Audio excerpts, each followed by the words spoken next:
Hello friends, if you like my videos, subscribe my channel and also press the bell icon for the latest updates. Thank you. So in this video, we are going to discuss about Klinefelter syndrome. So what is meant by Klinefelter syndrome? A genetic disorder. It is a genetic disorder in which a male born baby contains extra copy of X chromosome, right? So where does it consist of extra copy of X chromosome? At the 23rd pair. So before letting you know about this Klinefelter syndrome, firstly I'm going to say you some introduction about the chromosomes. So normally there are 23 pair of chromosomes in the human beings, where we all of us know that, right? And in this 23 pair of chromosome, 22 pairs will be your autosomes, and that remaining one pair, which is your 23rd pair, is called as a sex chromosome. So why it is called as sex chromosome actually? Because it mainly helps in characterizing the person whether he should be a male or she should be a female, right? That characterizing of a person, the sex of a person, will be determined by this sex chromosome. So what is meant by sex chromosome? It helps in the characterizing the person whether it should be a male or female, and once it is considered as male, then his genetic makeup will be XY, and if it is considered as female, then his genetic makeup will be XX. So to know about this, firstly you have to know what is meant by chromosomes. So let us consider this is a pair of your chromosome. I mean, it may be either any of the pair, first pair, second or third pair, it doesn't matter. Let us take one of the pair of the chromosomes, right? And in this pair of chromosomes, one of the chromosome will be received from the female parent and another chromosome will be received from the male parent, right? So this female chromosome and this will be a male chromosome, and the female chromosome will be indicated with X and the male chromosome will be indicated with Y. And if there is a presence of XY, then it is considered as autosomes. So all of your 22 pair of chromosomes will be your XY only. So all of the genetic makeup of these 22 autosomes will be your XY. But coming to the 23rd pair, if there is XY in 23rd pair also, then you are going to consider this person as a male person, because even in him also, one of the chromosome will be received from the female parent and another chromosome will be received from the male parent, such that the genetic makeup will be XY. So once if the genetic makeup is XY, then you can consider this person as a male, right? So if there is another chance where if another chromosome is also been received by the female parent, so the genetic makeup will be your XX, because female chromosome is indicated with X, hence you are going to make this as a XX. So what is the genetic makeup here? XX. So if there is a 23rd pair of chromosome is XX, then you are going to consider that person as a female, right? So in this way, this 23rd pair of chromosome plays a major and vital role to determine the sex of a person, right? So if you see here, in the case of Down syndrome, this Down syndrome can occur in these autosomes, but in this case of Klinefelter syndrome, it occurs in these sex chromosomes. So how? Let us see enough. So a genetic disorder in which a male born baby contains extra copy of X chromosome. So let us take, I have said you that this Klinefelter syndrome occurs at the 23rd pair of chromosome. So in this 23rd pair of chromosomes, there will be extra copy of X chromosome, right? So let us consider this is your 23rd pair actually, and in this 23rd pair, this is your pair, normal pair. It may be either in the case of male, right? Because the disease occurs in the male person, right? So XY is considered as male. And here what will happen is that another addition of the chromosome will be occur, right? At the 23rd pair. So normally this is your 23rd pair, right? And in this 23rd pair, addition of the another chromosome. So I have indicated here is this is your 47th chromosome, right? So 23rd pair of chromosome consists of 46th chromosome and 45th and 46th chromosomes, right?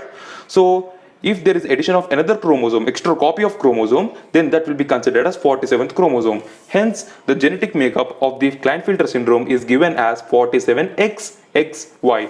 So why it is given as 47XXY? Because the addition of the chromosome occurs in the 47th position. Hence it is considered as 47th chromosome, and XXY is the genetic makeup of this 23rd pair. Hence it is given as 47XXY, right? So one of the chromosome which has been received will be from the female parent. So this is very much important to remember. So what is the chromosome which will be added here?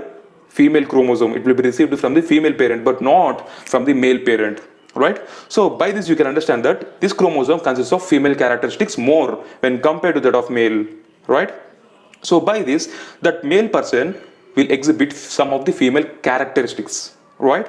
Because he consists of one of the X chromosome from the female parent, right? He consists one of the here there is addition of the chromosome, right? And that chromosome which has been added will be your female chromosome, which will be received from the female parent.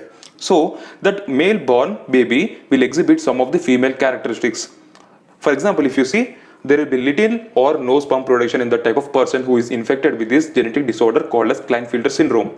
And not only this, for example, if you see some of the symptoms, like if you take, there will be low production of testosterone, and there will be low there will be reduced muscle mass. For example, if you take in the men, there is a muscle mass, high muscle mass. I mean, the weight of the body will be high. I mean, the weight of the muscles will be high. In the case of these females, the muscle mass will be very much low, right?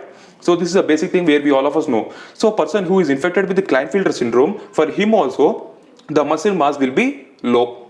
All right, the muscle weight will be low, and even the facial hair will also be low, and even the body hair will also be low. So for example, if you take in the case of boys, beard as well as the mustache will be present for them. But in the case of this Klinefelter syndrome, as he is infected with this Klinefelter syndrome, as he exhibits some of the female characteristics, he doesn't contain beard, he doesn't contain mustache. So there will be less body hair and less facial hair, right? So this is about your Klinefelter syndrome. So let us see some of the symptoms which are present in this Klinefelter syndrome and how the person will look who is infected with this Klinefelter syndrome. Let us see now. So if you see this kind of a person who is infected with this Klinefelter syndrome, and the structure of this person resembles similarity when compared to that of females, right? So this is a syndrome which can be seen in the males only, I have said you, right? So he is a male, but his characteristics, some of the characteristics resembles similar to that of females. For example, if you see frontal baldness absent. For example, men contains bald head. I mean, at the sides they contains bald head, right? So, but in the case of females, that doesn't contains any bald head. It comes, but it takes much time to cover the bald. But here, if you see here, front baldness will be absent in this kind of person who is infected with this Klinefelter syndrome, and tendency to grow fewer chest hair. For example, if you see in the case of men, we all of us consist of more amount of hair in our chest region, right? So, but in the case of females, I mean women, that doesn't contains much hair in their chest, on their chest. But here also this person doesn't contains much hair and breast development, right? We can see breast only in the females but not in the males. But he is a person who is infected with the Klinefelter syndrome. Here the breast will be developed, but this breast doesn't contain any milk. But in the case of females, that contains milk. And the female type pubic hair pattern, right, and small testicular size, his sexual organ will be small in size when compared to that of other male individuals. And another one is poor beard growth, as if you see in this kind of person, the hair growth will be low. I mean, this beard growth as well as this mustache growth will be totally poor, it will be totally low. And narrow shoulders, for example, if you see in the case of men individuals, other male individuals, their shoulders will be totally fit and broad, right? But in the case of women, their shoulders will be totally narrow. And in the same way, this kind of person also, narrow shoulders will be present. Wide hips are present in this kind of person, right? And long arms and legs, and females consist of long arms, don't remember, and even the legs will also be totally long, but their hip will be small in size. So you can consider their arms as well as the legs will be totally long, right? So these are the kind of signs as well as the symptoms which you can see in the person who is infected with this genetic disorder called as Klinefelter syndrome. So thank you for watching this video. If you like this video, do like and subscribe, and if you have any doubts regarding this video, you can comment in the comment box. I'm going to clarify your doubts immediately. Thank you.